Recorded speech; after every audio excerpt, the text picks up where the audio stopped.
Hi, I'm Tim. Welcome to Watch One. Thanks for logging on. Today, we're looking at a rock star. It's the Zenith-powered Rolex Oyster Perpetual Cosmograph Daytona, reference 16523 in 18-karat yellow gold and stainless steel. You can see it and you can buy it on our website, watchyouwant.com. And if you enjoy these videos, please subscribe to our YouTube channel, Watch You Want Inc. You can also click on the card in the upper right-hand corner of this video at any time to see our complete listing for this watch, with photographs in high resolution, accessories included, and of course complete pricing for this 1990s era automatic Rolex Daytona. On my wrist, 6 1/3 inches, 16 centimeters in circumference. The proportions and the outright size could very well be that of a 2016 Rolex Cosmograph. Redesigned for the first time as an automatic winding watch in 1988, Rolex essentially set the die perfect in its first attempt for the modern Daytona, which is why only detail changes have been made to the model since then. 40 millimeters across the round of the case, not including pushers, crown, or crown guards. It's actually a wonderfully slim watch in profile, being only approximately 11.5 millimeters thick. This is an easy watch to wear on your wrist. It also has a generously sloped bezel, so you can easily slide it under a tight sleeve or dress cuff. Now, from lug to lug, it does have a measurement of approximately 47.5 millimeters. So although it has essentially the same lug-to-lug measurements as a contemporary Daytona, it is worth mentioning that the hollow end link of the bracelet means it doesn't project rigidly beyond the flanks of the lugs. So while a modern Daytona is going to wear a little bit broader across the wrist because of the nature of the solid end links, this one wears true to the lug spacing of 47.5 lug-to-lug. Now, it does have impressive heft on the wrist. It's a very solid case, and with the addition of precious metal elements, it gains a little bit of mass. But it's worth mentioning that these watches have a different feel to them because of their vintage nature. Now, this one actually has a I-code circa 1984 bracelet on it. The watch itself is an N series, so roughly 1991. The bracelet was put on because, quite frankly, it was in better shape than the original bracelet on the watch. So it is period correct to the N series. It just dates from an earlier model year.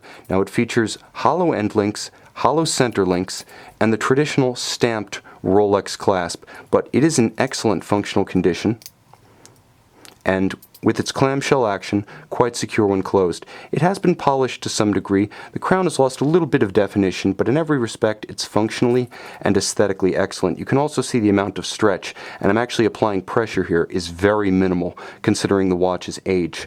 Now, the watch itself, as I mentioned earlier, is a rock star because these Zenith-powered Daytonas were the arrival of the Daytona, once an unpopular Rolex model, into the modern era. Now, prior to 1988 and the arrival of the Zenith El Primero caliber, the Daytona was a watch that would sit in drawers, in shelves. It would sit in cases unsold for years. After this watch debuted, it became one of the most in-demand luxury watch references from that day to the present.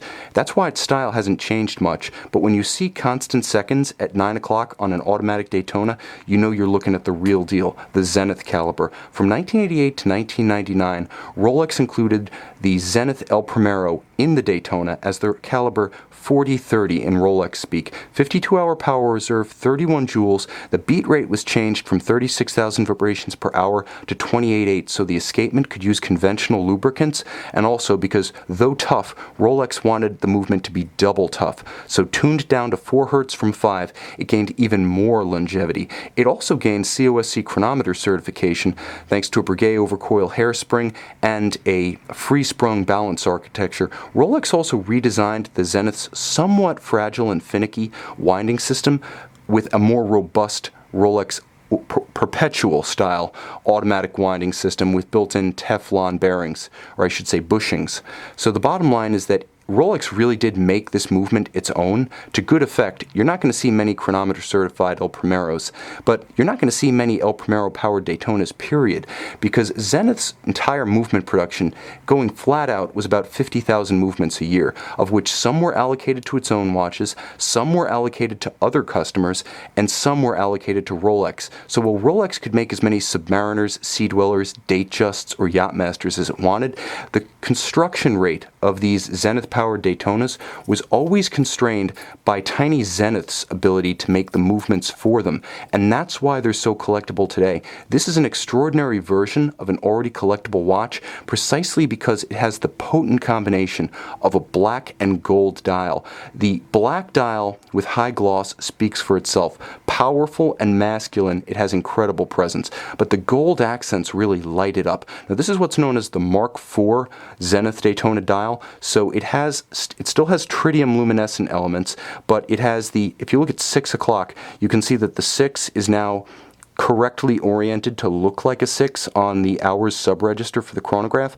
For the models 1, 2, and 3 dials, that was an inverted 6 that actually looked like a 9. There was also a different number of hash marks in between the 10-minute stations of the minute register. Small changes from dial to dial, but this is a Mark IV, which means it has that tritium patina fade, and you can see that each of the applied yellow-gold hour indices actually appears to be one block of yellow-gold, because as the tritium faded, it became less white, more ecru, more yellow in its composition, which beautifully matches the hands and the indices themselves, making the dial even more homogeneous, even more of a black and gold composition, with just a little bit of a shock of red.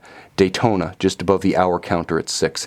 This is a classic watch, a rare watch, already a modern classic, and yet automatic winding with 100-meter water resistance and a sapphire crystal. You can wear this N-Series Rolex Cosmograph Daytona every day.